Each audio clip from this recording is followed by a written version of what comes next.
Okay, you guys ready? Here we go. Okay, so this is just so people in the video can know what we're talking about. This is the second review session tonight. We're covering biopsych, sensation perception, motivation, emotion, and social psych. So for those of you who were here last night, you kind of know the drill already. But for those of you who weren't, basically what we're going to do is this.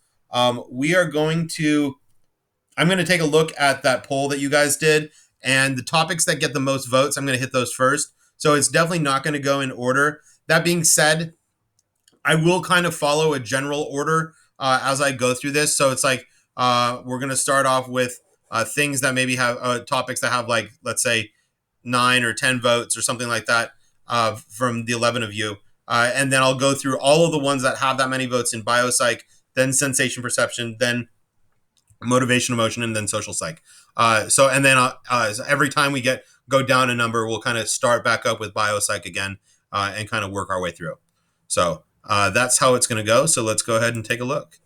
Um, hmm.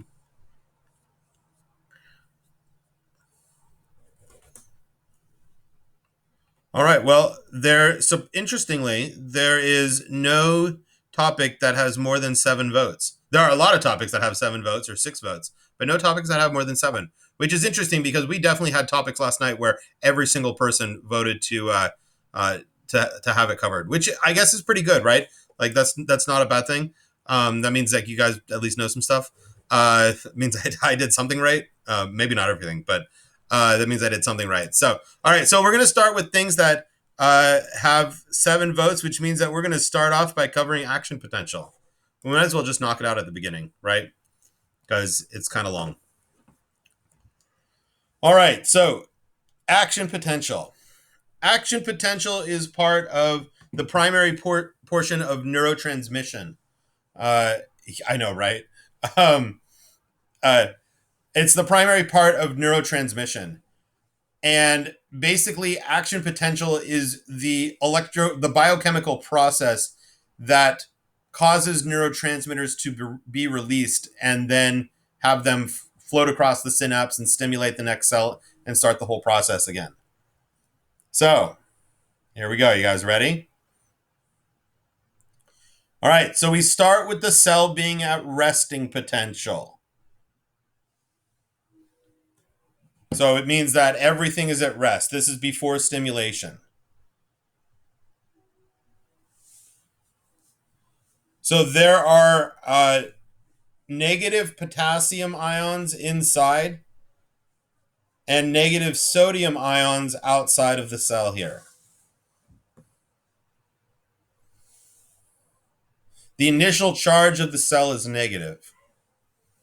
We should remember that from when we did the toilet field trip, which was always a fun one.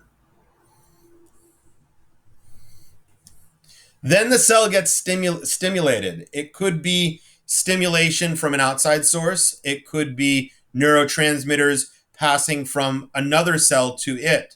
But as soon as that cell gets stimulated, it has to reach the threshold. Now, if it only gets stimulated minorly and doesn't reach the threshold, nothing is going to happen. But if it reaches that threshold, then it is kind of an all or nothing process. And that begins the process of action potential. So the action potential, what it is basically a rapid change in the potential, the electricity, the electrical like charge of the membrane. That's kind of governed by the opening and closing of the ion channels as they flow in and out. It's going to change the charge of the membrane, which then causes this electrical stimulation that goes down the axon of the neuron. So, as the stimulation happens and action potential occurs, once it hits the section of the myelin sheath, remember it goes in sections, kind of like dominoes. It starts off with the one closest to the cell body. Then once it goes through the process on that node, it'll go down to the next node, and to the next node, and to the next node, and so on. And it'll flow all the way down the axon. Notice that it's not going to go back up the axon. It's only going to go one direction from the cell body down the axon all the way to the synaptic vesicles. Once that happens, once it gets stimulated enough, then depolarization occurs. So at this point, sodium channels open, which allows sodium ions to enter into the neuron.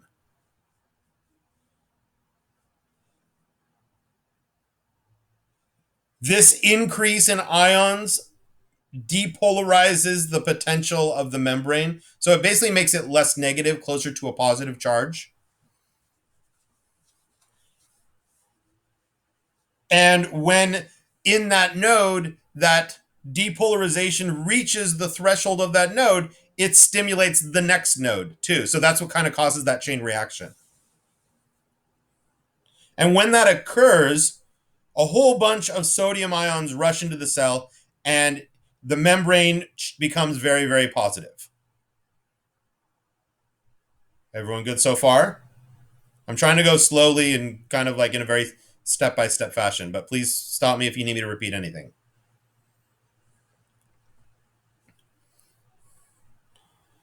So at the peak of this action potential, you have the sodium and potassium pumps open, which then allow those positive charges to begin to leave the cell and the negative potassium ions to begin to come back into the cell.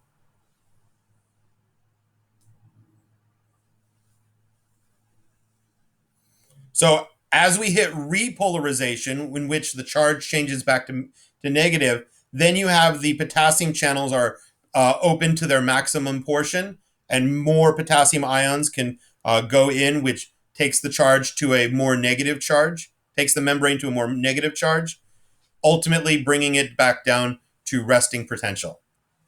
But before it gets to resting potential, it needs to go through the absolute refractory period, which is the recharge period. So if the cell gets stimulated like 5 milliseconds afterwards and it's in its recharge period, then the action potential may not occur. This process flows all the way down the axon until it hits the synaptic vesicles, which the changing of the electrical charges causes the release of the neurotransmitters across the synapse.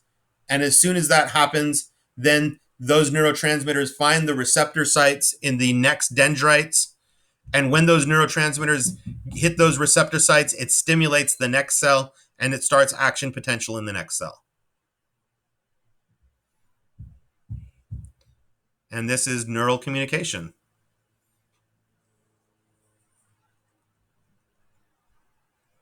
Please ask me to clarify or repeat anything if there's something that you really are struggling with. I would say not often. I mean, like, obviously it's really important, but I would say that it doesn't have it often in the FRQ. There would just be so much to write and it would be really hard to apply. I would doubt it. I would be really surprised if it were there. Now, is it possible? Sure. But that seems really kind of heavily focused on one very small detail of a very large course. So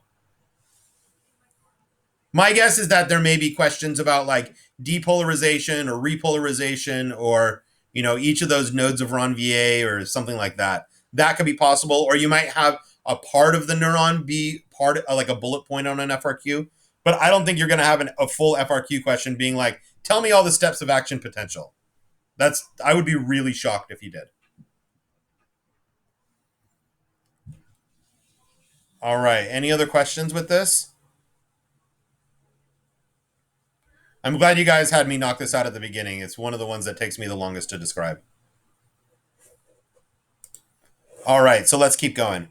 So now the next two with 7 votes are some different brain structures. So those will go really fast. So we have first the cerebellum and the thalamus. So the cerebellum and thalamus are two very important brain structures in kind of the central portion of the brain. The cerebellum is more in like the back and bottom portion in the occipital lobe. But they do two very important things. First, the cerebellum. The cerebellum is the part of the brain that's used for coordination and balance. So coordinated movements and balance are all part of the cerebellum. Because most of our learned kind of physical behaviors involve coordinated movement and balance, the cerebellum is also the place where implicit memories are stored.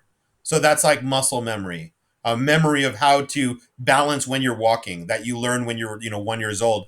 That memory of how to do that stays in your cerebellum. So that way, every time you try to do it, this cerebellum knows already how to kind of adjust.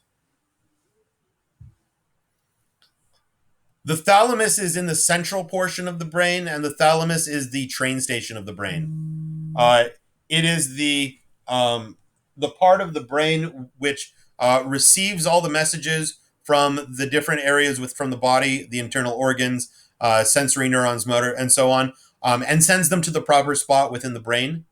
And it's also the receiver of all the signals that come from the different structures in the brain, which then it sends out to the proper spot in the body.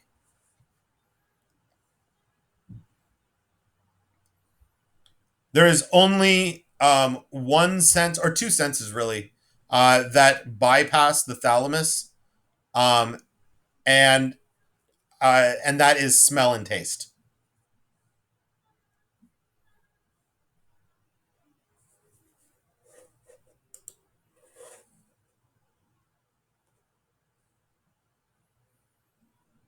All right, another one with 7 votes is the limbic system.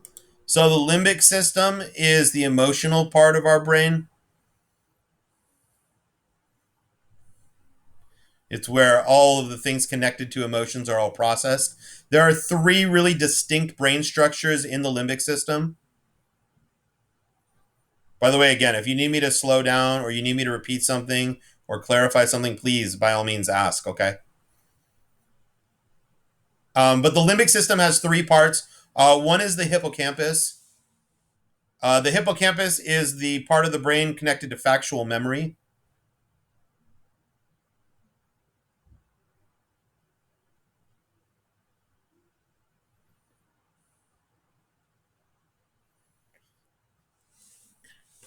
The second one, and it's in this place, by the way, that we store like the memories of those emotional events that we had. So like the memories are all our episodic memories, as well as all of our like factual memories, our declarative memories. The amygdala is the primary emotional center in the brain. It's where people experience negative emotions like rage and fear.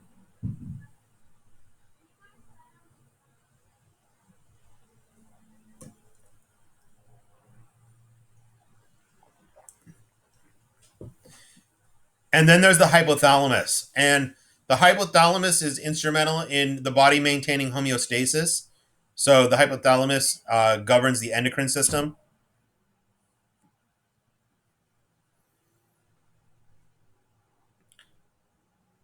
But the hypothalamus is also the area where we have our reward centers too, where we experience the most pleasure and kind of positive emotions and things like that.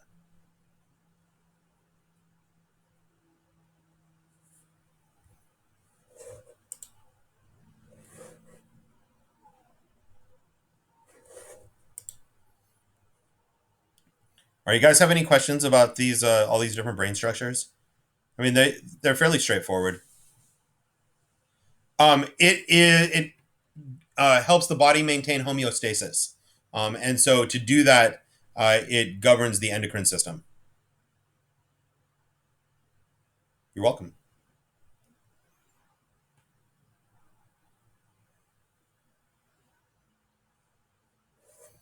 All right. The next thing that has 7 votes, we're still in biopsych here, are the sensory cortices. So the motor, somatosensory, visual, and auditory cortex. These should be very straightforward. Um, so the motor cortex is located kind of at the center of the brain. The motor cortex is at the very front of the parietal lobe. Yes, I'm thinking about that. I always get the motor cortex and somatosensory mixed up. One of them's the very back of the frontal lobe, and the other one's the very front of the parietal lobe. So they're like touching one another, but they're in different lobes of the brain. But basically, the motor cortex is instrumental for muscle movement. So just like with most things within the brain, when the brain sends out a signal from one side of the brain, so like from the right side of the brain, it governs the muscles within the left side of the body. The somatosensory cortex is at the very back of the frontal lobe, and the somatosensory cortex is most instrumental for our sense of touch.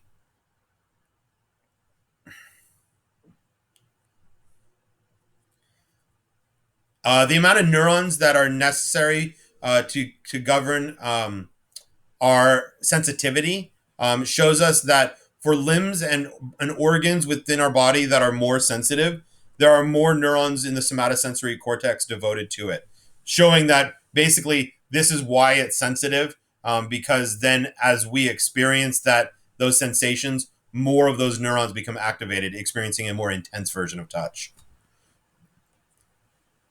So like a good chunk of the somatosensory cortex governs like the touch feelings in the face, especially because it's very sensitive.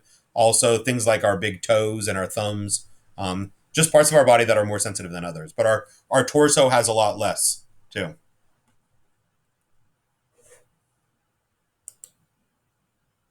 All right, the visual cortex is located in the occipital lobe, and the visual cortex is, well, as it suggests, instrumental in governing vision, our sense of vision. It's where all of that is processed. And the auditory cortex in the temporal lobes are what governs our sense of hearing.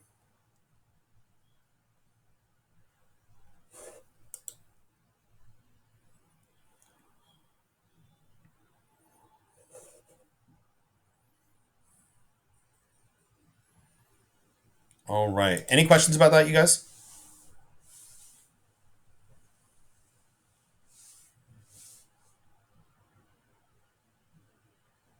Okay, good.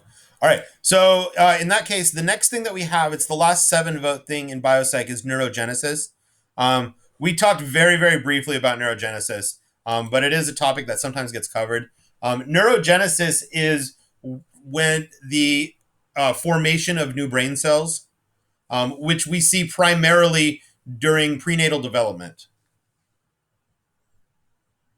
with embryonic growth and things like that, stem cells growing different, like the different cells necessary within the brain. It's a debated topic about whether or not adults can have neurogenesis. Some scientists believe that we can, others believe that we can't. It's definitely been proven in other animals, but the whether or not humans can actually do it and regenerate brain cells is questionable. If it is, it may only be a small portion of our brain cells.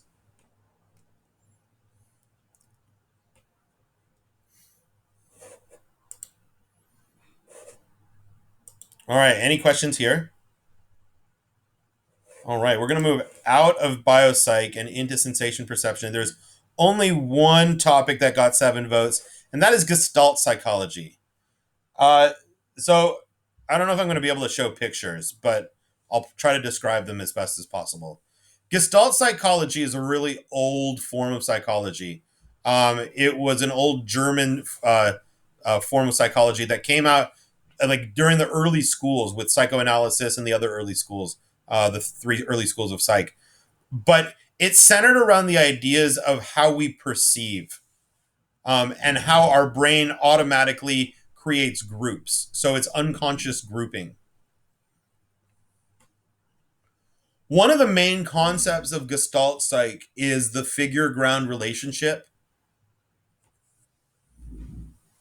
which looks at this idea that the things that we're focusing on in our foreground are our figures, and the things that are in the background are the ground, and our brain automatically discerns between the two of them. When I'm looking at my computer in front of the window here, I don't think that the window it has some weird like computer shaped little like thing that comes out from it, I know that they're two separate things because of the figure ground relationship. Because I'm perceiving one to be in the foreground and one to be in the background.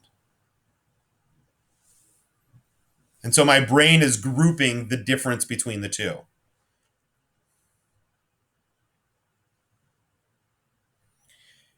And certainly you have some of those illusions where like which one do you see? Do you see like the like the woman or the guy playing the saxophone, which is a really famous one. You guys can look it up if you want. But like the like old like 20s woman, like woman from the 1920s, or a guy playing the saxophone, depending on how your brain perceives the figure in the ground, you're going to see one or another. Um, the other ways that we group according to Gestalt Psych are a bunch of different kind of grouping techniques, which include things like proximity. So when things are close together, we tend to group them together. Similarity is another way that we do that, where if we see a bunch of like similar shapes or similar objects, we're going to be very likely to group them together because they're the same. We have continuity in which we can perceive things to be straight lines, or like in the form of a line, even if they're not actually lines. You may remember some of those pictures which show a bunch of dots, like in the form of a line. We tend to perceive it as one group and as a line. And the same thing with connectedness. Things don't actually have to be connected, but if there's like a line that's really close to two big objects, we're gonna generally connect those together in our brain. And the last one is closure. And closure is when you might remember that picture where we saw like the star and the triangles, but there weren't actually, or like it was like a square, but then like there were triangles behind it, and but it wasn't actually one of them. It was just based on how your brain kind of closes the shape together. If I had pictures, it would be a lot easier to do this, but I don't have them prepared, and I don't want to take a lot of time to do this. Are there any questions about Gestalt Psych?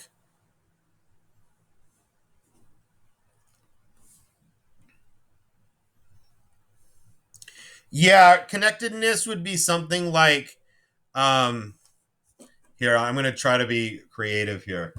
Uh Only because I'm near my daughter's Legos. Um it, if you have, let's say, this picture, I don't know if you guys can see this. This picture, my glasses, my old pair of glasses, and this little Lego piece, even though these things are not connected because they're all really close together, and because it looks like they're kind of like attached, even though they're not, there are spaces between each one of them, we can still perceive it as a group that's connected together. Does that make sense? Yeah. So that's connectedness. So even though they're not touching, it looks like it's a group that's connected because it's two larger objects with a smaller kind of line or object in the middle. Wow, that was convenient that I'm sitting right here.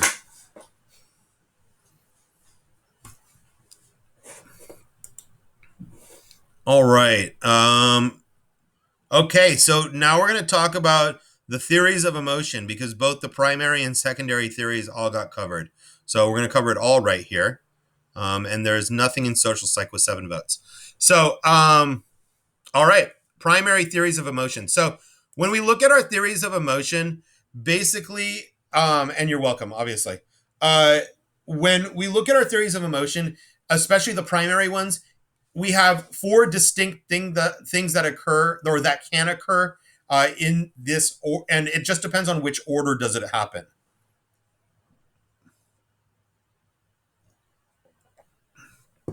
So the 4 things that we could potentially have are: first, there's got to be some sort of stimulating event.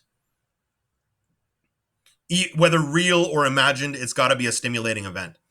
And then there's going to be always there's going to be, or almost always, there's going to be a physiological response, like our body reacts to that event.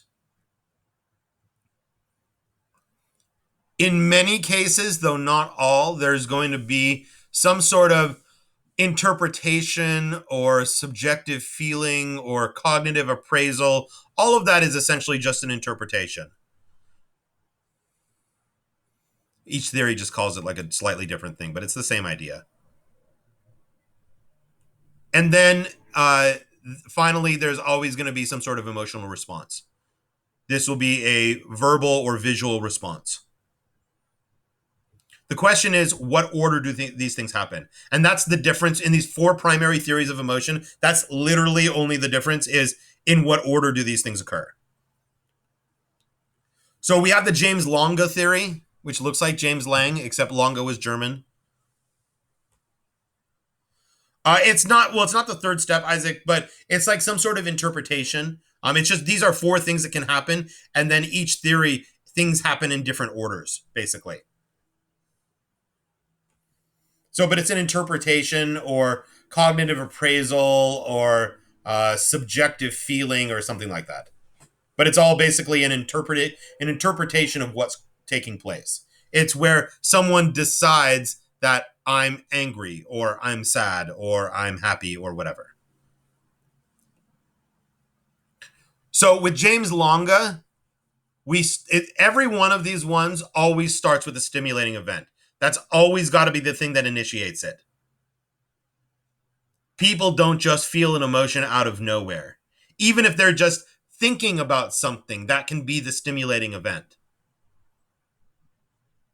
Because sometimes, like you think about something and you're like, oh, it just makes me so mad, right? That's your stimulating event right there. It sets you off. So the stimulating event is first for all of them. In the James Lange theory, the physiological arousal follows the stimulating event.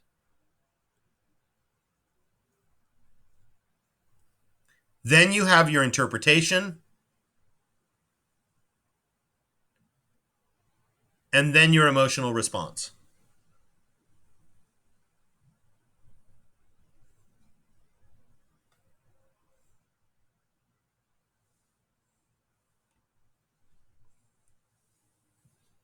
The Cannon-Bard theory is much more of a theory that says we just react. So in Cannon-Bard, the stimulating event takes place first. There is no interpretation, and we experience our physiological arousal and our emotional response at the same time. So in Cannon-Bard, it's like something happens and our body responds and we respond without even thinking about it, without even interpreting it.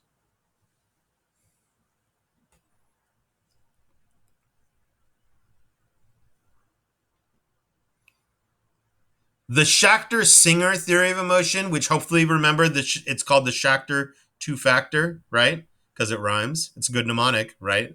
It works. I'm telling you it works. So the Schachter two-factor is really called that, one because it rhymes, and the other because it's literally two factors that cause the emotional response. So with the Schachter-Singer one, it's always starting with a stimulating event, and then we have our physiological arousal and our cognitive appraisal, which is our interpretation, that's occurring together. Those are the two factors. And then you have followed by the emotional response.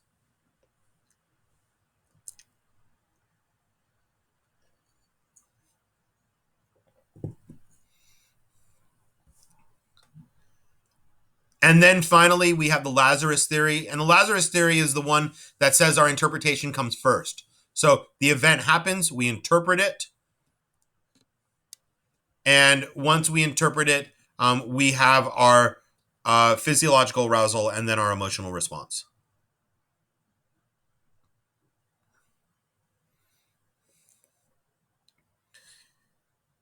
There are two secondary theories of emotion that are pretty easy, hopefully, to understand.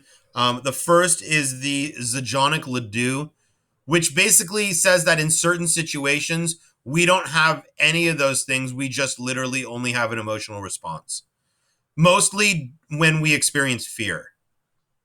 So like if something jumps out from behind us and we like totally jump and scream, we had no time for our body to get worked up and we had no time to interpret it. We just responded. So that would be like an example of what Zajonc-Ledoux is talking about. So in certain situations, we just have like an embodied emotional response. And then finally, there's the opponent process theory. And the opponent process theory says that we experience our emotions in pairs. So, like happiness and sadness would be a pair because they're opponents from one another. And as we experience one, we also suppress the other.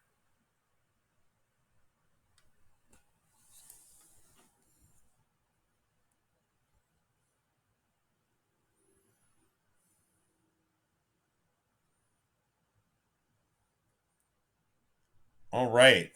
We hit all of those. Are there any questions about those, you guys?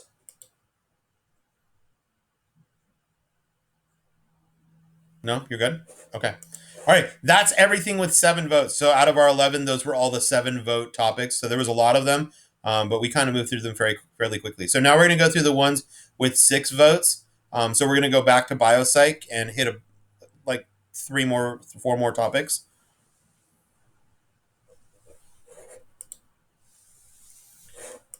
All right. So we're going to start with the endocrine system. That got 6 votes. So the endocrine system is what governs our hormonal response. The endocrine system basically releases hormones into our bloodstream, and the chemical changes will, in many cases, alter our behaviors or our feelings. Similar to neurotransmitters, except they kick in a little bit slower and they're also slower to leave. With the endocrine system, we always start with and end with the brain. So with the endocrine system, we are in a situation. The brain responds. And when it responds, it means that something's taking place that is putting our body out of homeostasis. This could be the fight or flight response. This can be when we feel tired, when we feel hungry, or whatever. And when this occurs, then a signal is sent to the hypothalamus, which is where the part of the brain that governs the endocrine system. The hypothalamus will signal the pituitary gland. The pituitary gland is the master gland of the endocrine system. It's literally right next to the hypothalamus, inside the brain. It's a gland inside the brain. And the pituitary gland will then release its hormone. It has a couple of different ones.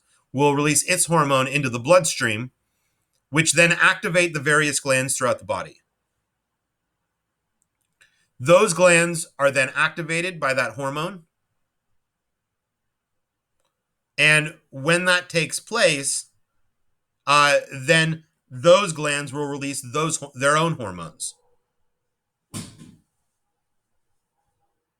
That, of course, will affect our behavior or change how we feel, change our behavior, and then the brain has to respond to that change. So, which is how it starts and ends with the brain.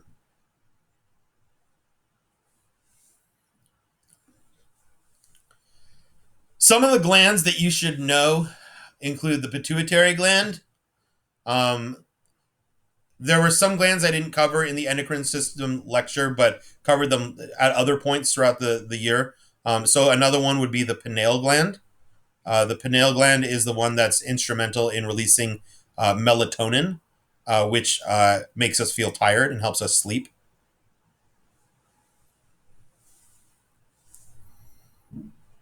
You have your thyroids and parathyroids, which affect your metabolism and your calcium levels.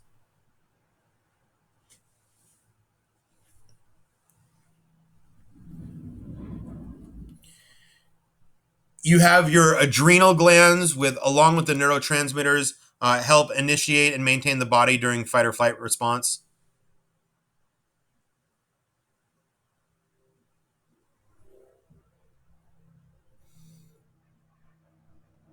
You have your pancreas, which regulates the amount of glucose in your blood.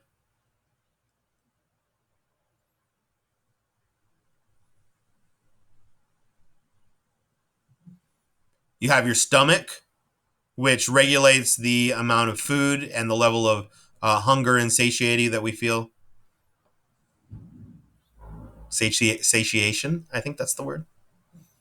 The feeling of the feeling full. And then you have your sex glands, which are obviously pretty important for reproduction.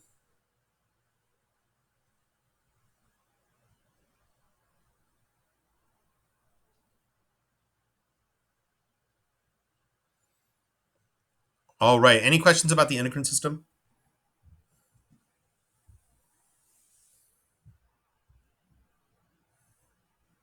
Okay. Let's see what's next.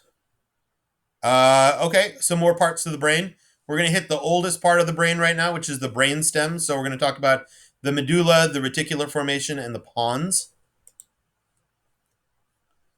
So the brainstem is the oldest part of the brain, evolutionarily speaking. So those ancient fish, or ancient kind of like multicellular organisms back in the ocean, hundreds of million years ago, when they first started to develop brains, these were the first things they developed.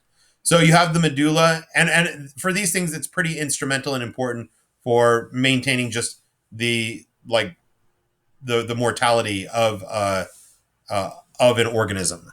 So the first you have the medulla, and the medulla is essential for controlling heartbeat and breathing, or circulation and respiration, if you want to get all scientific about it.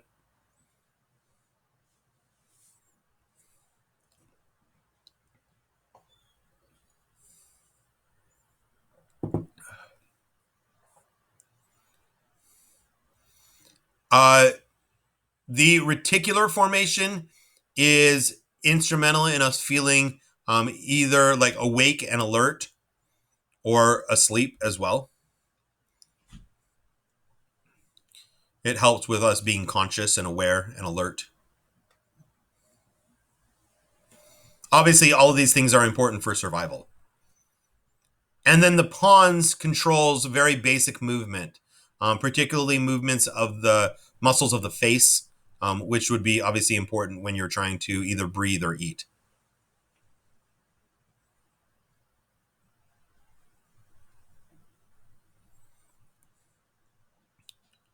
All right, questions about those ones? Those ones should be pretty straightforward, I think.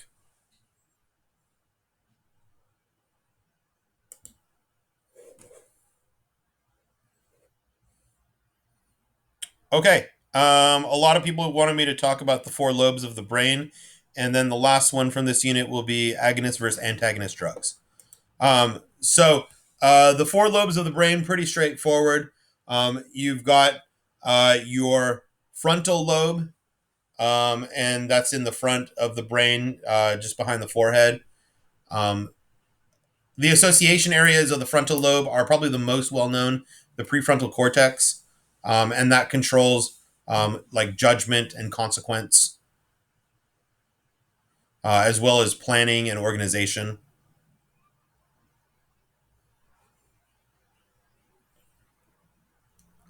The parietal lobe is in the back and top portion of our brains.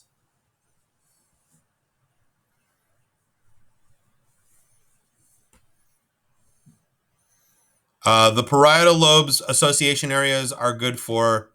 Oh, sometimes I get these mixed up. I think I'm right. No, for spatial awareness, um, and also complex math and logic and stuff.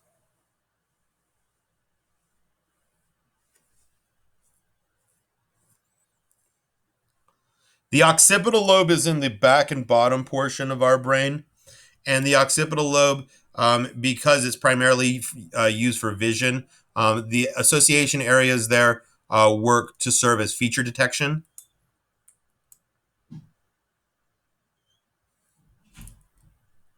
And then finally, the temporal lobes are on the sides of the heads, just behind the temples, hence their name. And the association areas there are important for the molding of our personality.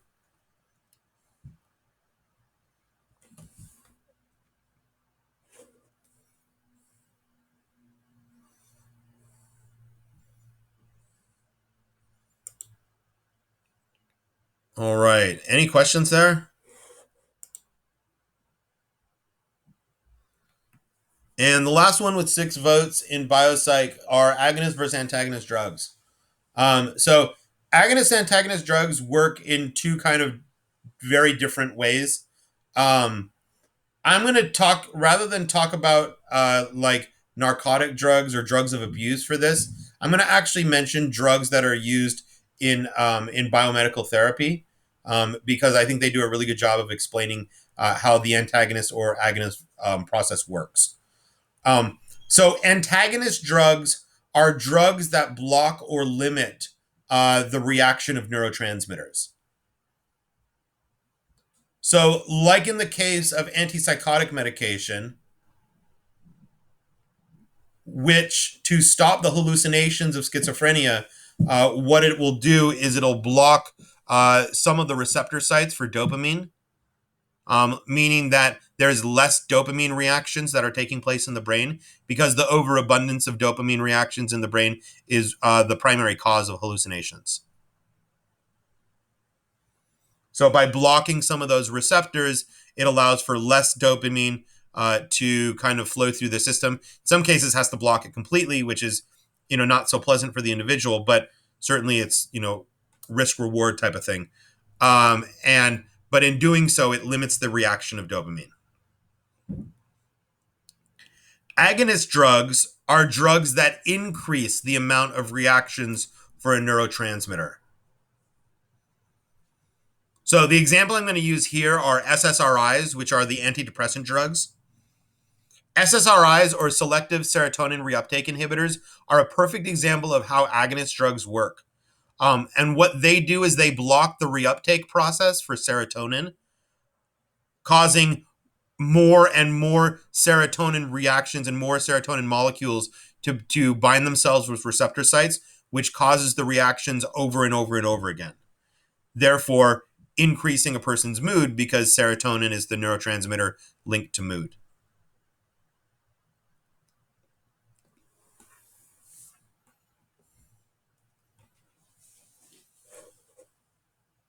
All right. How's that, guys? Good?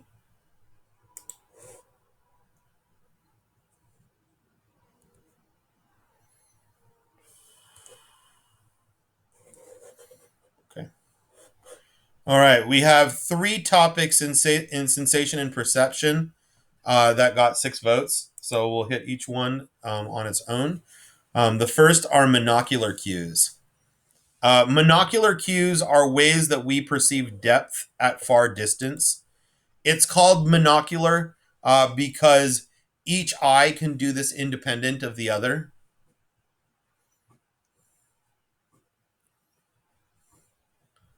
I want to say that there are 6 monocular cues. A lot of them are somewhat similar, though. So one of the monocular cues is linear perspective. And this is where you can perceive depth by noticing kind of like just objects becoming smaller and all going towards the center, especially when you have straight lines. So it's like when you look down a highway and the highway starts kind of like getting smaller and smaller and smaller as it goes towards the horizon. That's linear perspective. Another way that we perceive depth is using interposition. Interposition is when we perceive one object or person to be in front of others, and so therefore we can say that one person is closer and the other person is further away, or one object is closer or further away. When you see this cup in front of my face, you don't think that my face is turned into a weird cup shape. You just know that my face is behind the cup. So this is a way that you perceive the depth, because you know the cup is closer and my face is further away. That's interposition. Relative size is when something looks really, really small when it's further away. We don't perceive it as being small, we just perceive it as being further away. And relative height is very similar. It's just instead of the overall mass, it's just the height. That's the whole like I can squish someone who's far away from me type of thing.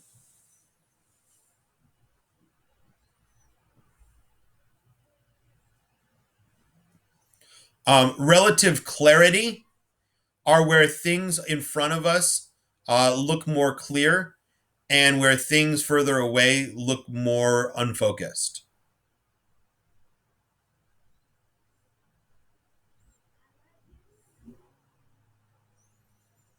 And then finally, we have texture gradient. And texture gradient you tend to see it more in like paintings that create depth, but you can still apply it. It's similar to relative clarity, where things are more unfocused the further away they are. But it's also the idea that when things are uh, when things are further away, they're also bunched up closer together. So like if you look at a picture of flowers, or you're in a big flower field, the ones that's closest to you, you're going to see them clearer, and they're going to be more separated from one another. They're not going to be overlapping one another. But as you look further away, it's going to be less focused, and all those flowers are just going to kind of merge into like a carpet of color.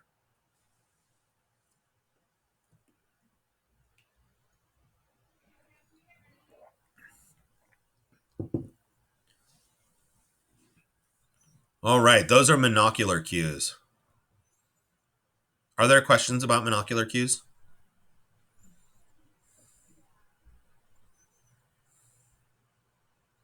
Again, don't hesitate to ask questions here. I'll obviously I'm going through a lot of information and stuff like that, and I know many of you guys are probably taking notes, but don't hesitate to ask something if you need some clarification too.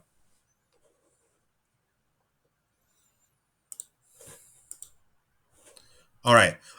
So the next thing we're going to hit is the anatomy of eye and other visual structures. All right.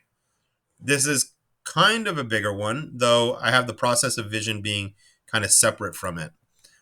So our eye can be split up into a variety of different structures. Um, on the very outer layer of the eye, we have the cornea. The cornea serves to protect us from things like dust in our eyes, along with our eyelashes, too.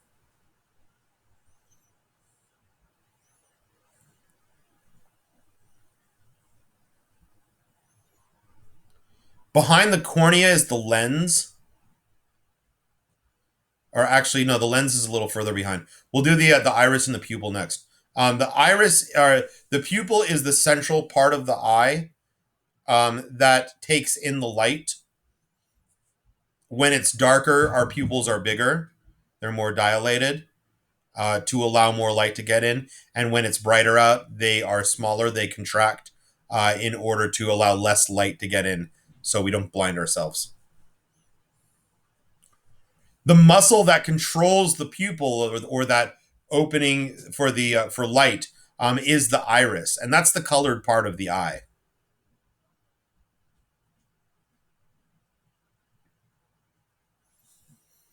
Behind the iris and the pupil is the lens.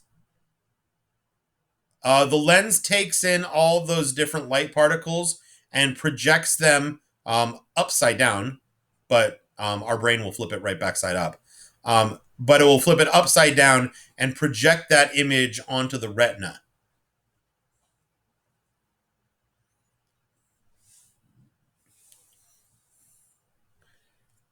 The retina is the part of the eye that processes the image. Most of the light will be focused on the fovea or fovea. I never remember how to pronounce it. Which is the central focus point of the retina.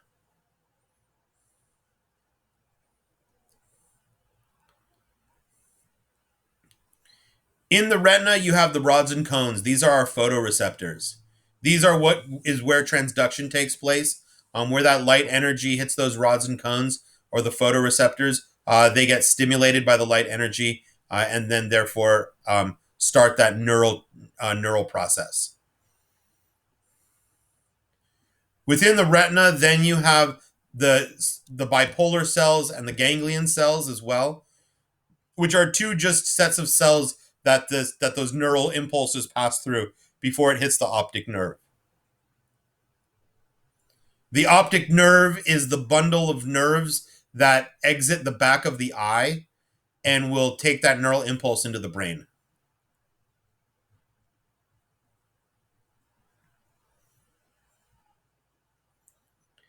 And then you have the feature detector cells. I mean, you can say, yeah, we have the visual cortex where those neural images are kind of interpreted, and then we have basically vision perception as a result.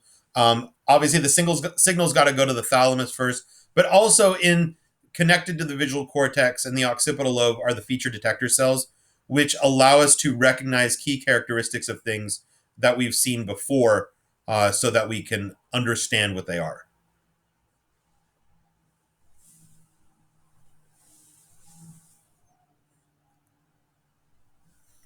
And this can be features of anything from things as simple to like chairs and whatever to the to very complex things like individual features in people's faces.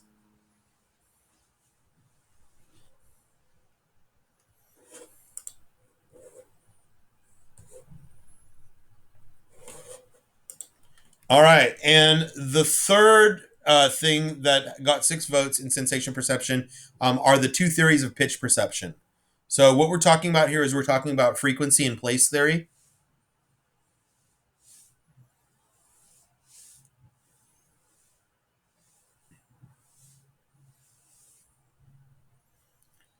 So this is essentially how we perceive different pitches of sound. And there are two competing theories on how we perceive the pitch. The frequency theory says that a sound wave hits our ears and all of that process takes place at a certain frequency. And that certain frequency is seen and felt in the vibrations of the entire basilar membrane. The basilar membrane, if you forget, which we'll probably end up going over it later, is the membrane that separates the cochlea from the auditory nerves. Remember, the basilar membrane's got those hair cells called cilia that get activated by the fluid. Well, the frequency theory says that sound waves at specific frequencies will cause that membrane to experience, vibrations, and then therefore, because the entire membrane is receiving it at that frequency, then those nerves are receiving it at that frequency, and we're perceiving it as a certain pitch. That's the frequency theory, which says that it activates the entire membrane. The place theory says that when we hear a certain sound at a certain pitch, it activates and has that fluid in the cochlea stimulate only specific hair cells at specific places of the basilar membrane. And as those specific places are stimulated, those corresponding nerve cells are also stimulated, which causes us to perceive the sounds at that specific pitch. It is possible that both are right, by the way. So it's possible that both are right because it somewhat believed that for high pitched sounds, we use the place theory, like only specific, really, really high pitched sounds like whistles and screams and stuff like that. Only specific hair cells and then therefore auditory nerves or specific places in the membrane are stimulated. But for lower pitched sounds, it's possible that it's the frequency theory. That's one idea that both of them may be right. That for lower pitch sound, it's the entire membrane kind of experiences it, but for higher pitch sound, it's only the one place.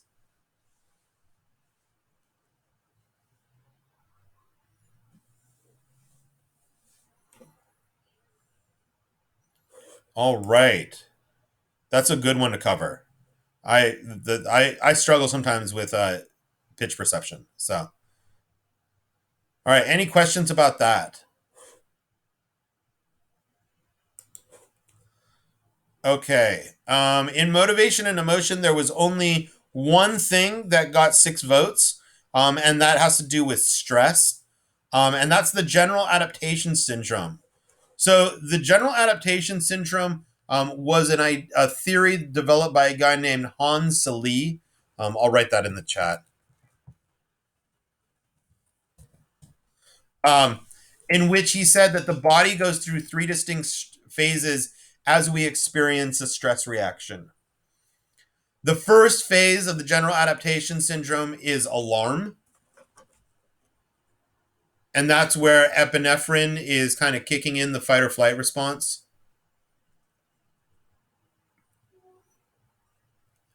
The second one is resistance. So that's where norepinephrine and cortisol are maintaining the body in its heightened state, which really is important for fight or flight for escaping danger, but also puts a lot of pressure on the body because some of our internal organs will be shut down and more of our blood sugar is going to our muscles and things like that. It really puts a lot of wear and tear on our body. And when the resistance phase ends, then we're in the exhaustion stage. And that exhaustion stage, norepinephrine helps us come out of fight or flight, and we are often very tired and need to rest and recover. For people who experience chronic stress, they often don't allow themselves to rest or recover in the exhaustion stage, which then tends to put a lot more strain on the body, which can create things like tension headaches or physical illness or things like that.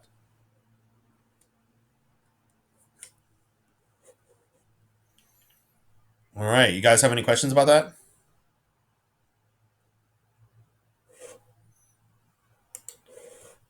All right, and then in social psych, there's only one thing that got 6 votes, and that is Leon Festinger's study on cognitive dissonance. So with this one, this was the study in which students were, or their participants were told to do a really boring task. Like they had to twist wooden knobs, and it seems really dumb. But that really wasn't the point. The point was for them to develop an attitude about that task, which was that it's really boring. But then they asked those participants to explain to the next participant and tell them that it was really fun and really exciting and really interesting. Now, some of the participants received a reward, and for them, that reward was enough to make that cognitive dissonance where their attitudes and their actions are not aligned. It was enough to make it that the uncomfortability was worth it, that they could manage that uncomfortable feeling because they were getting a reward. So some of them got a reward in the form of $20, which was that's like $100 today. So it was enough of a reward to basically to motivate them to lie. But for those that only received $1, they didn't have enough of a reward. So for them, they experienced cognitive dissonance in which their actions of explaining that it was fun and their attitudes believing that it was fun were not aligned. Because they obviously believed it was boring. And then so many of them ended up changing their attitudes. And when asked if they had fun with it, they said yes. If they said, would you want to do this again? And, maybe work for us some more and do the same thing. They say, oh yeah, that'd be exciting. And so on. And showing that they altered their attitudes to eliminate that dissonance, that uncomfortable feeling because their attitudes and actions didn't align. That's the Leon Festinger study.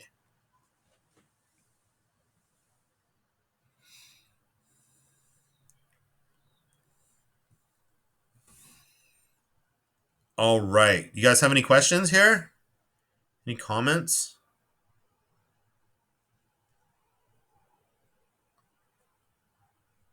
All right. Everybody just furiously writing.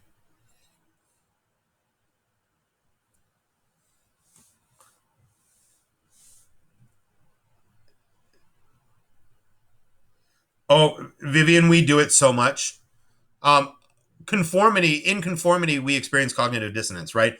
When, our actions, because we're going along with a group, don't reflect our attitudes, we often then change our attitudes to fit the groups. So, groupthink is a form of cognitive dissonance, and conformity is too. We do it all the time. All the time. And so Isaac, yeah, so they lied to themselves to make up for the small price they paid. So not lied to themselves, they actually convinced themselves that it was fun. That way, it wasn't just like, oh, I'm just saying it to make myself feel better. It's literally they convinced themselves.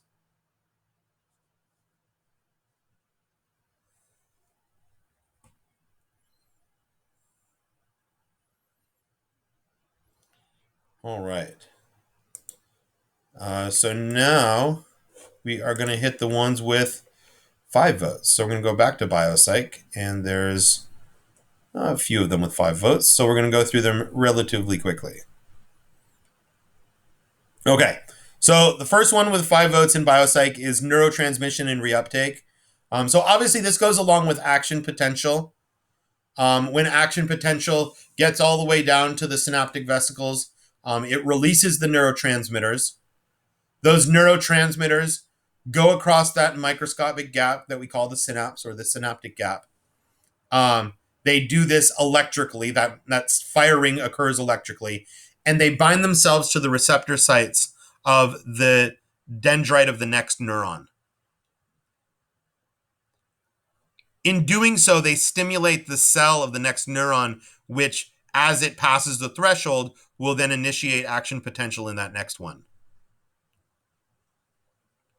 The leftover neurotransmitters are reabsorbed back into the sending cell, back into the synaptic vesicles, and that's the process called reuptake.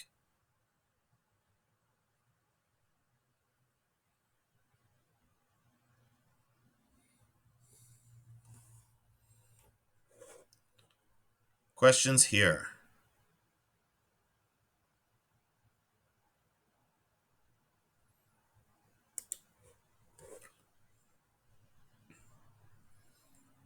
All right. Okay. So the next one is on the organization of the nervous system. So the nervous system, and again, I think I had a diagram for you guys in a lecture for this. So I'll just try to describe it as best I can. But the nervous system is split into 2 primary sections, which are the central and peripheral nervous systems. The central nervous system is pretty much just the brain and the spinal cord.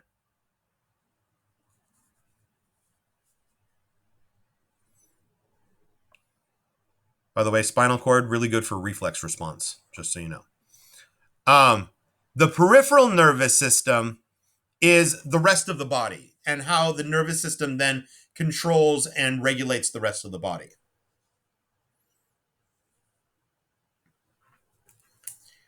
Within the peripheral nervous system, we can split it into 2 kind of subparts from there. And this is where we have the somatic and autonomic nervous systems. The somatic nervous system being voluntary actions, mostly muscle movement.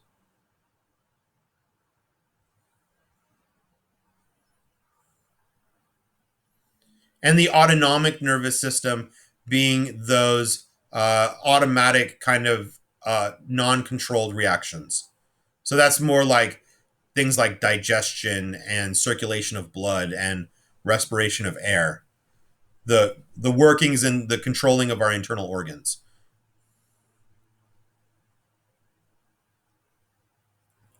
The autonomic nervous system can be split into 2 subparts from there, and that's the sympathetic and parasympathetic states, or sympathetic and parasympathetic nervous systems. And that's basically when the body is either in a state of calm or in a state of arousal. So fight or flight will put our body into its sympathetic state. That's that state of arousal. Anytime someone gets really emotional, their body can go into the sympathetic state, that state of arousal. Getting worked up about anything, whether it's something that causes danger or not, will put our body into that heightened state. But we can't maintain that state forever, and we will always eventually come back to homeostasis and come back to calm. And that's the parasympathetic state.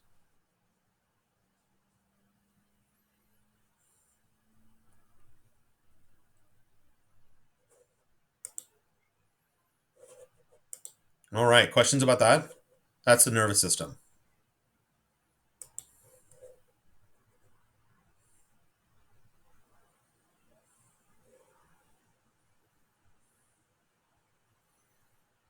All right. The next one is dual processing. What system is blinking in?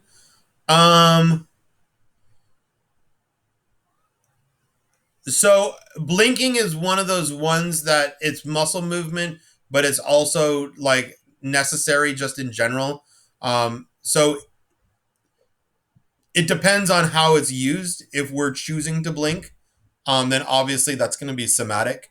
But if our eyes are drying out and it causes our eyes to blink kind of automatically, then that would be the autonomic part.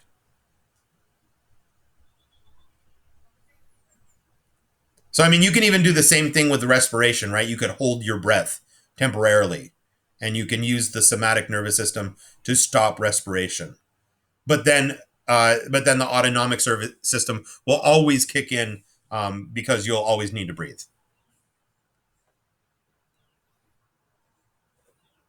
Okay, that's a good question.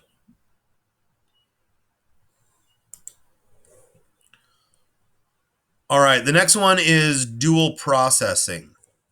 Uh, Dual processing is a really simple concept. It's the idea that our brain works on two levels, on both the conscious awareness level and also then on the unconscious level. And so our brain is constantly taking in stimuli, and most of it that we take in is in an unconscious level. We aren't even aware that we're feeling a certain sense of touch, or that we're hearing a certain sound, or that we're even processing certain parts of light. So we're unaware, we're unconscious. It happens kind of without us in control. And then, of course, then we have the part that we're aware of, and that's when we're aware of certain stimuli like sounds, especially, but also new sights and things like that, and also just being aware of our own actions and conscious of our own behaviors and our own feelings. So essentially, it's just conscious and unconscious.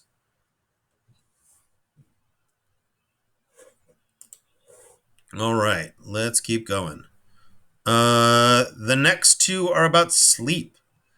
Okay, so let's go through this kind of quick. So uh, to initiate sleep, our body, or to regulate sleep, our body goes through what's called the circadian rhythm. The circadian rhythm is our 24-hour sleep cycle, sleep wake cycle that we have.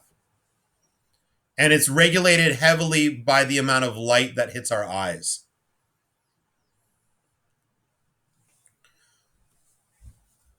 When it is dark, the pineal gland behind our eyes will produce melatonin, the hormone that makes us feel tired and sleepy.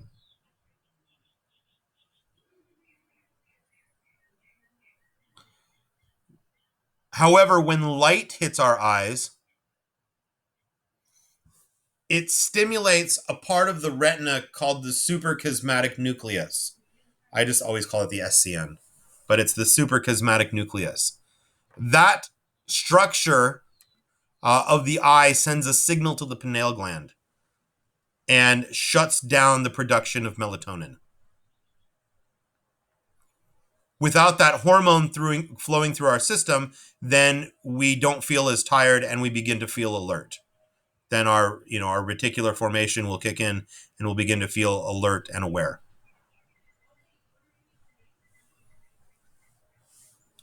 So as daylight hits our eyes, remember that our eyelids are also translucent, meaning that light still comes in even though our eyes are closed, which is why, like, in the morning, even if you're sleeping and your eyes are closed, once that light hits your face, it tends to wake you up because the light is still coming through your eyes, which then still stimulates the SCN, which shuts down melatonin and then makes you more awake.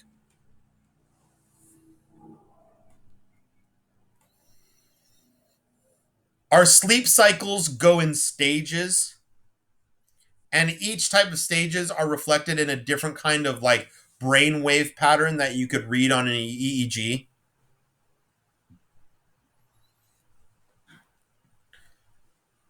So when we're awake and alert, we experience beta waves, which are pretty consistent brain activity, but not so intense.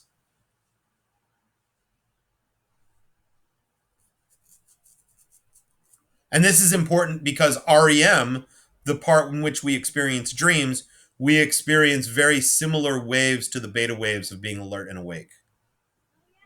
showing that the brain is perceiving the dreams in the same way that it perceives the real world.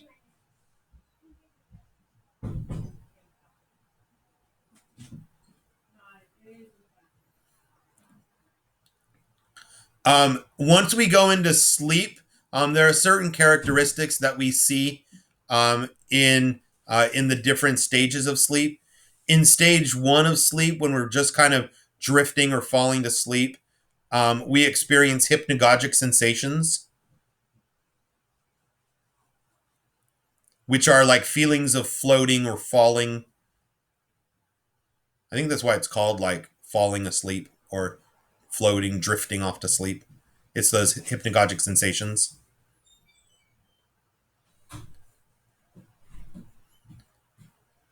Stage two, which is like medium deep sleep, we experience sleep spindles. And sleep spindles are very short bursts of incredibly intense brain activity.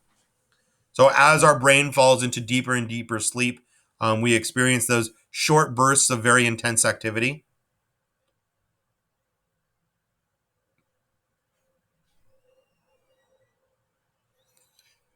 And then the deepest form of sleep is stage three.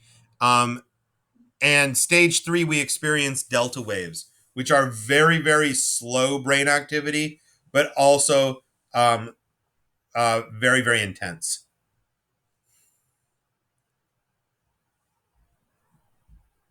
And it's in stage three that we experience a lot of like body recuperation.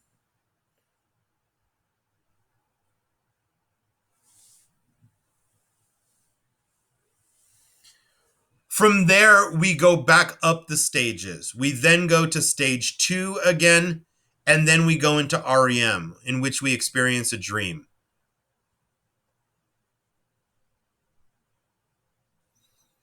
And then from REM, we go back to stage one, then two, and then three, and then back up to two, and then back up to REM. And once we hit REM, that's like the end of a single sleep cycle. And we'll have generally, depending on how much we're sleeping, somewhere between 4 and 6 sleep cycles a night.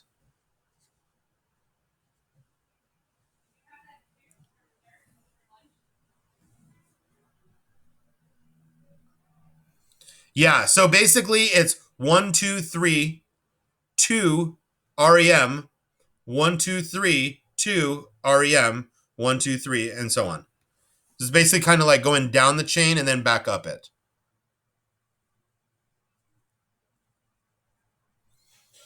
And the later we go into those sleep cycles, at the beginning, the first sleep cycle that we have, we spend a lot of time in stage three, that deep sleep, and very little time in REM.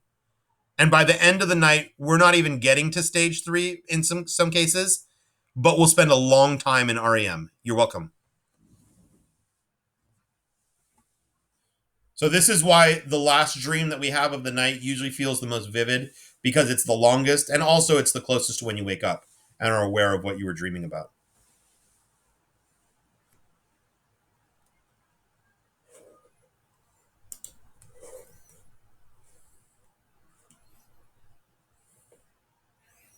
All right, let's move to sensation perception. The next one that people wanted to hear was bottom up versus top down processing. Bottom up versus top down processing is basically how we connect the processes of both sensation and perception. In bottom up processing, we use the information taken in by the sensory organs. That information is then transferred to our brain, the cortexes in our brain. Those cortexes have to interpret that information so that we can then understand and perceive the world around us. That's bottom up processing. And usually that's when we see or experience things that we've never experienced before, or very, very rarely do we experience it. So a lot of when new things are experienced, bottom up processing is the primary way we experience it. But for things that we recognize, for things that we experience, often we will use top down processing. With top down processing, the signals still go from the sensory organs to the brain. But at that point, the brain uses its experience and expectations to recognize that sensory information that's coming in.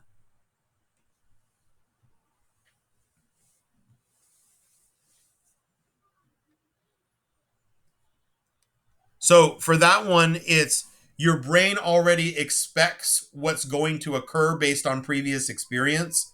And so when those signals come in from your sensory organs, the brain's like, oh yeah, it's that, it's that, it's that. It recognizes it already.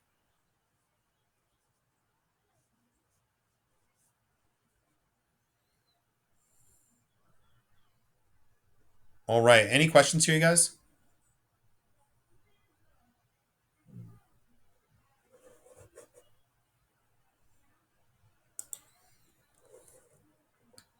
Okay.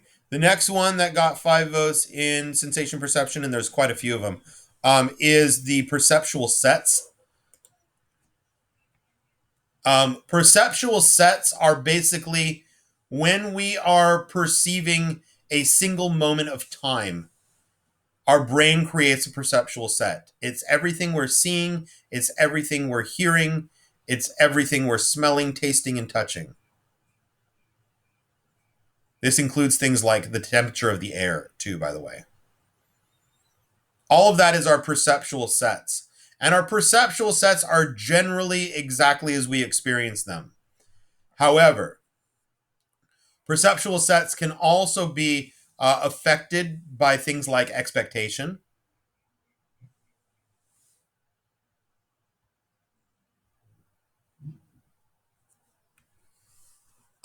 motivation.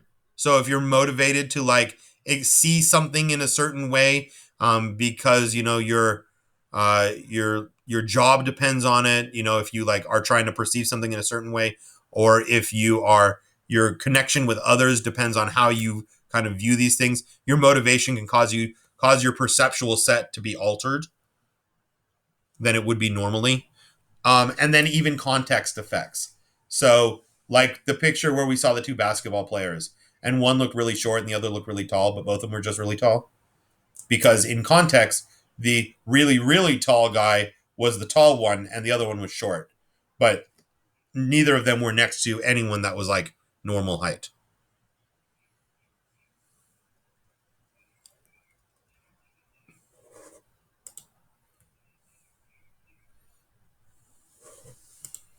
All right. Questions there? Just knocking out these concepts, right?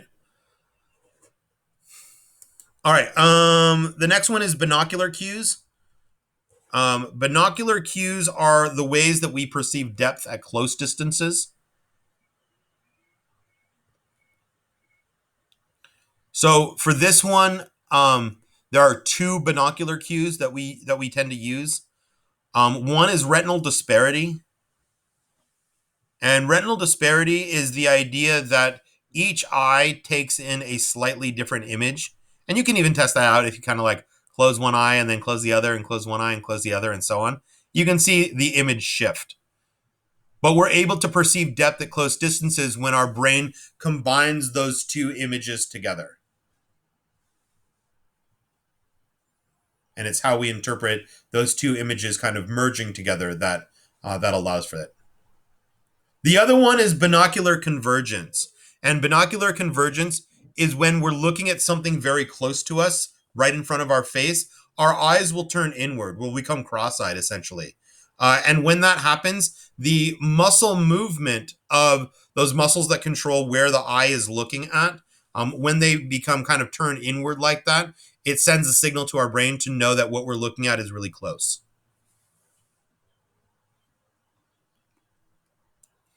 Those are the two binocular cues.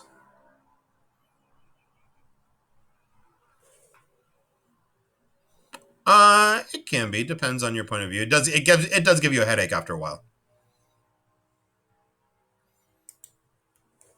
All right. Next one is anatomy of the ear and process of hearing, which I'm going to do together because I think it works really well, right? Okay. So, when we start about the process of hearing, we got to talk about sound waves. Sound waves are those movement of molecules, mostly air molecules, though if you're underwater, it would be water molecules, And they cause the movement of those molecules that create the sound wave. That sound wave then hits your ear. When that sound wave hits your ear, it is first captured by the ear flap. And our ear flap is weirdly shaped the way it is because that shape is most conducive to hearing the frequencies associated with human speech. Which is kind of crazy that we evolved our ears to look in that way because of human speech, but that's what we do. Then that sound wave travels into the main part of the ear and down the auditory canal.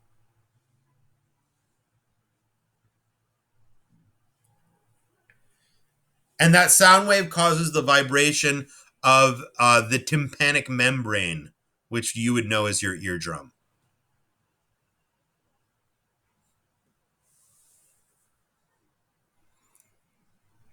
The movement of that membrane causes the movement of the three smallest bones in our body, the ossicle bones, sometimes known as the hammer, the anvil, and the stirrup, and I literally never ever remember their Latin names. I think one is called the scabies.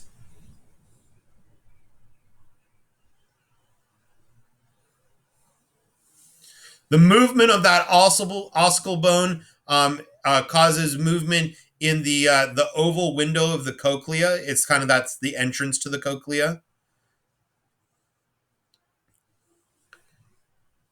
which causes the fluid in the cochlea to, which is that snail-shaped part in our inner ear, causes that fluid to shift back and forth within the cochlea.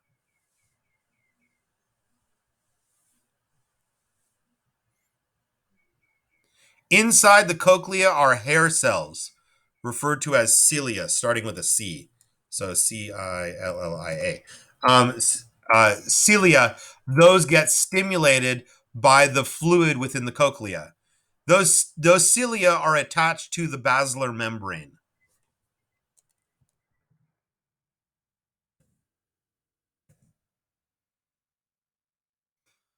On the other side of that basilar membrane, of that membrane which makes up kind of like a wall of the cochlea, we have the auditory nerves.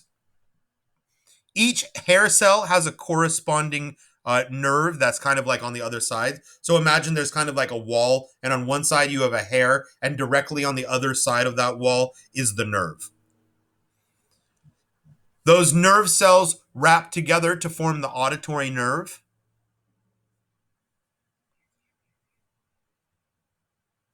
By the way, when the cilia are stimulated, that creates the neural impulse. That's where transduction occurs in hearing. And then that electrical impulse travels up the auditory nerve into the brain, first to the thalamus, because remember, almost everything goes to the thalamus first, and then to the auditory cortex, where we perceive sound and we're able to hear. It's a lot of steps. I'm glad we were able to hit it tonight.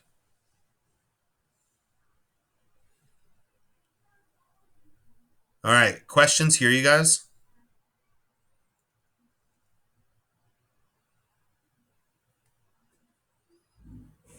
All right. We're in the final 15 minutes, so now it becomes speed round. So we're going to go kind of quickly through this stuff. I'm going to probably talk a little bit faster just to cover more and also maybe take less time for questions. But if you still do have a question, please, by all means, ask, because that's also part of this whole process. All right. So the next one is types of touch and touch receptors.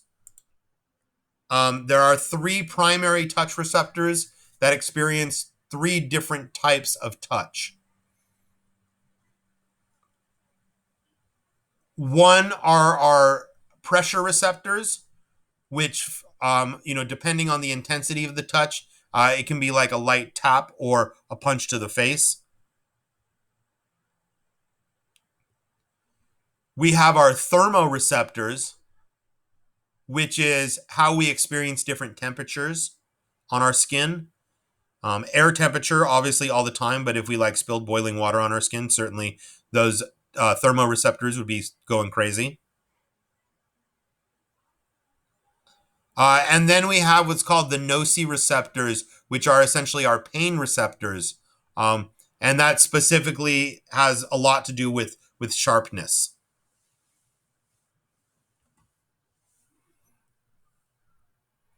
When we experience touch, one of these three receptors is going to experience stimulation from the touch.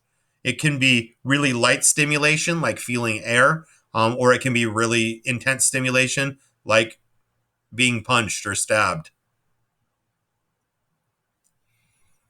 Whatever it is, those receptors get stimulated by the touch, and then that starts the process of action potential. And those signals travel up those sensory neurons in our peripheral nervous system to our spinal cord, and then up the spinal cord to the thalamus in our brain, and then to the somatosensory cortex where we experience and perceive touch. If the touch sensation could potentially cause us harm, the spinal cord may send a signal out before the initial signal gets to the brain, causing us to maybe jerk our limbs away. And that would be obviously the controlling of our reflex response.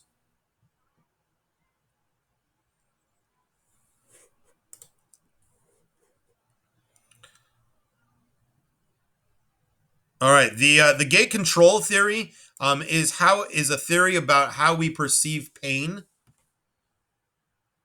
Basically, as our pain receptors are stimulated, if a gate essentially opens in the specific receptors of the neurons, causing us to experience pain. But if we're able to kind of put pressure on it, it will close the gate, which then limits our pain. And so, like, if you've ever had something that hurts and then you kind of like hold your hand on it or rub it or something like that, the gate control theory is then what dulls and limits the pain, because it'll close the gates and close off some of the pain signals that the receptor is transmitting.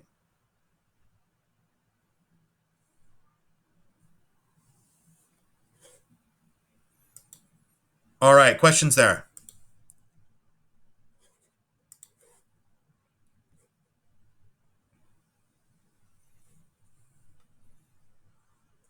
Okay, going quick here. Another one with 5, we're in motivation and emotion now, is the optimal arousal theory and the Yerkes-Dodson law.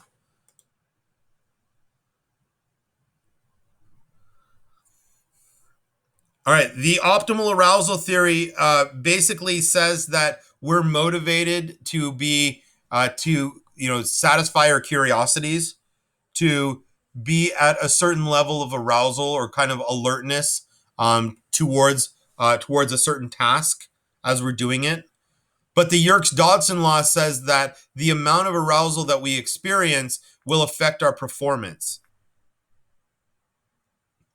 So obviously, if we're under aroused and are really tired, or over aroused and are really agitated, then it's going to affect the performance of the task that we're doing.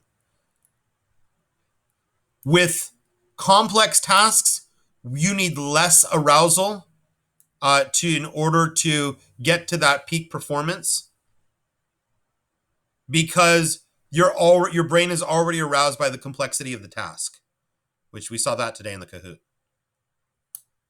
And for lower task or for lower complexity tasks, it takes more arousal, because the task itself doesn't make you curious if it's not that complex, if it doesn't stimulate your brain.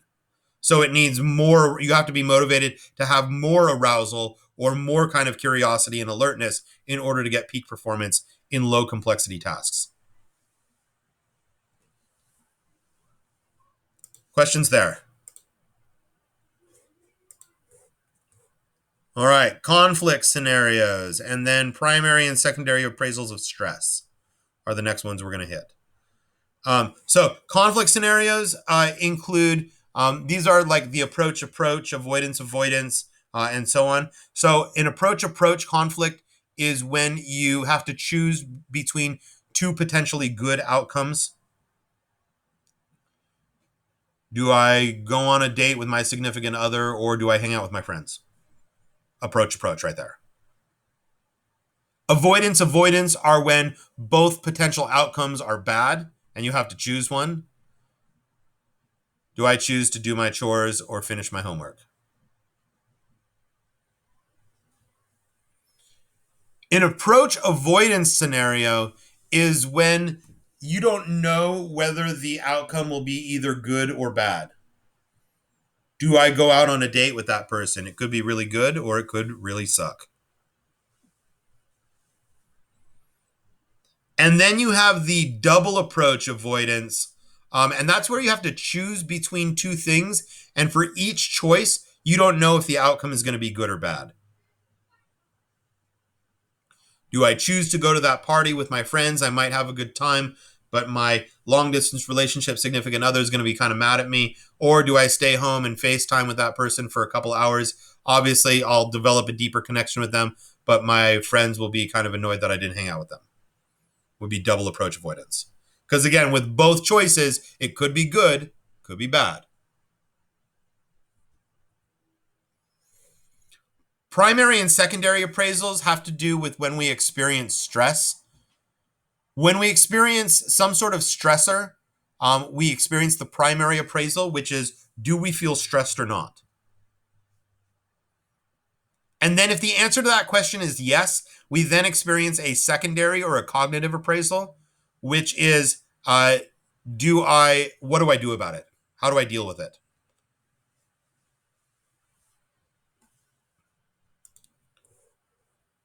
All right. Any questions there, you guys?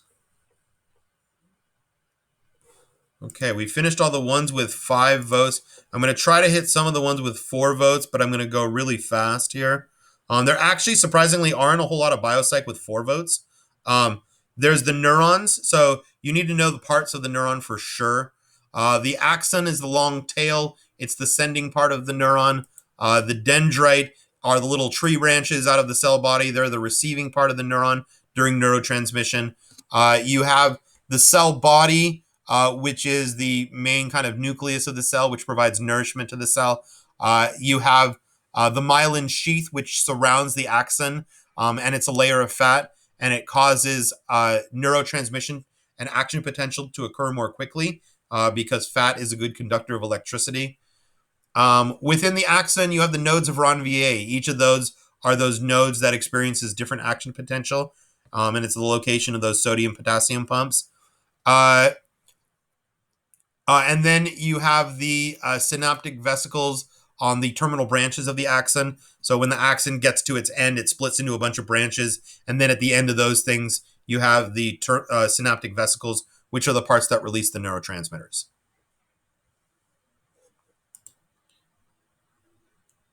All right. Nothing else in biopsych with 4 votes. So that's good.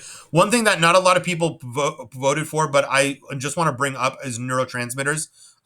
For this one, not just know about neurotransmitters, but you definitely need to know about those neurotransmitters. We have a whole chart of them in the lecture. There's some specific ones you definitely need to know. Acetylcholine, dopamine, serotonin, endorphins, epinephrine and norepinephrine, GABA and glutamate. Those are the ones you need to know. You need to know kind of what they do and also what a undersupply and oversupply of a lot of them will result in, especially when you're talking about things like Alzheimer's being an undersupply of acetylcholine, or Parkinson's being an undersupply of dopamine, or schizophrenia being an oversupply of dopamine.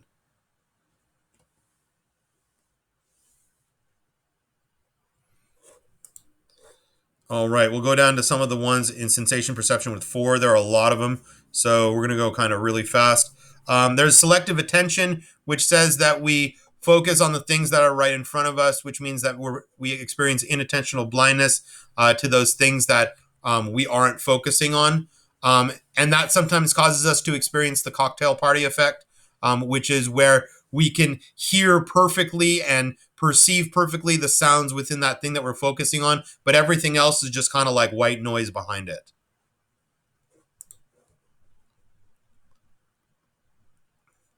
Difference thresholds and Weber's law. Difference thresholds says that we need a specific amount of stimulus to notice a change in that stimulus. So, like especially with sound, as sound gets louder, if it increases past a certain level, then we'll notice a difference in the volume or the loudness of it. But Weber's law says that it's not linear; it's logarithmic, meaning that it's not like a specific like amount of decibels have to increase each time for you to notice the change. It's more based on percentages.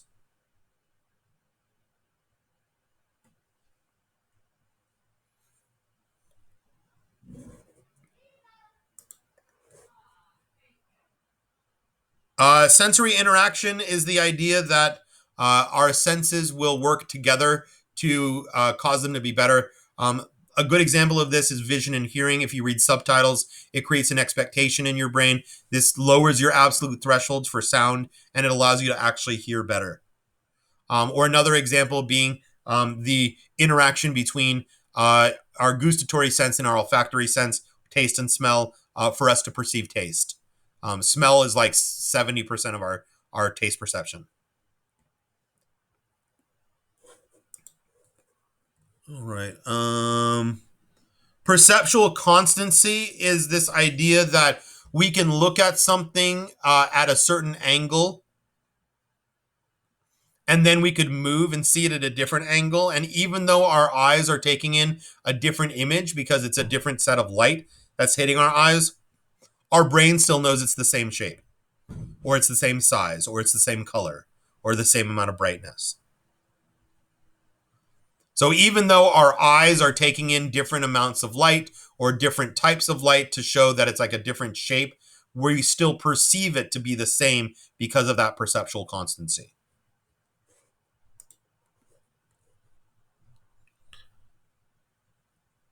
Um, Wavelength and intensity of light, along with amplitude and frequency of sound, kind of go together. Um, Wavelength and frequency would be kind of the same thing. Wavelength shows the different colors and shows it kind of like on a chart or a graph. The wider waves are going to be colors like red and orange, where the tighter ones are going to be like blues and purples. Sound works the same way. With the pitch, the frequency of the sound is when you see it in forms of sound waves. Really high frequency sounds are really kind of tightly together, whereas low frequency sounds are big, really large waves, so lower pitch sounds. And then the amplitude of the sound is just the loudness, and that's very much similar to the intensity of the light energy.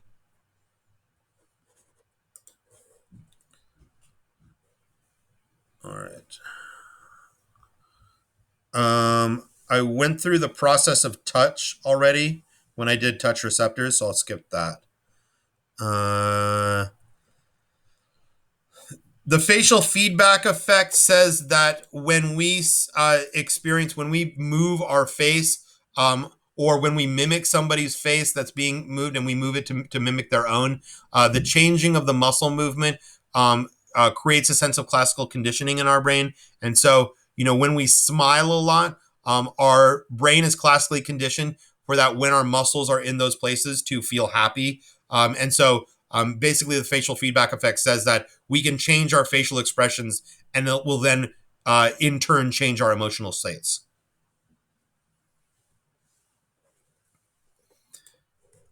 Maslow's hierarchy of needs is those 5 needs: physiological, safety and security, love and belonging, esteem needs, and self actualization. Maslow says that we're motivated to meet our most basic needs first, but in certain occasions, we will be willing to sacrifice those basic needs in order to be motivated to hit some of those higher level needs, especially like esteem or self actualization. Self actualization being like our ultimate potential. And if you wanted to even go further, we also have self transcendence, which we talked about with humanistic theory of personality, which is like our ultimate purpose in life.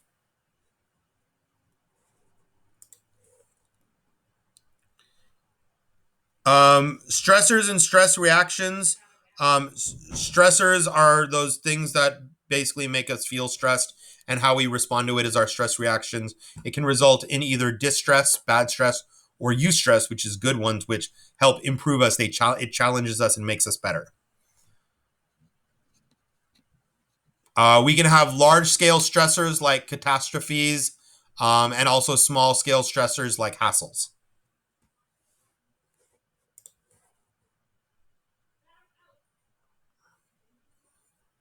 All right, and then the final one I'm going to hit tonight is attribution theory.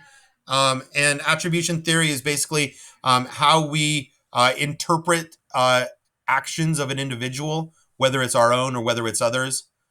You can have internal and external attribution. Internal attribution means that you're interpreting that behavior comes from something inside that person, part of their character, who they are as a person. External attribution being that behavior is caused by some external circumstance or situation that they're a part of. With here where we also see the fundamental attribution error. Fundamental attribution error obviously being that when we see a bad action from another, we tend to attribute it internally. We say it's a problem with who they are. But in truth, in most cases, it's external, it's situational, something that's caused it just on its own.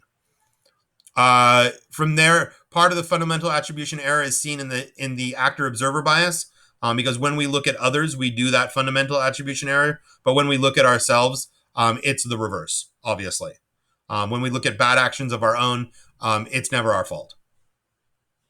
And then finally, we have the self-serving bias, which says that when we look at our own actions, the good ones are always going to be internal. It's because we're awesome, and the external ones is because or the bad ones are external because when bad things happen to us, it's never our fault, according to that bias. All right, that's a lot tonight. Is there anything from any of these four main subjects that I didn't cover that when you clicked on that box, you're like, oh my God, I have to know that one? I really I don't know that at all, and I have to know that one. Is there anything on there that people need before we go ahead and finish up?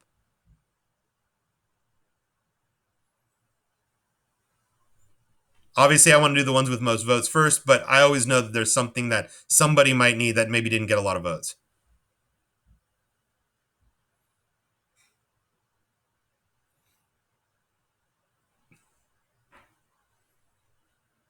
No? Nothing?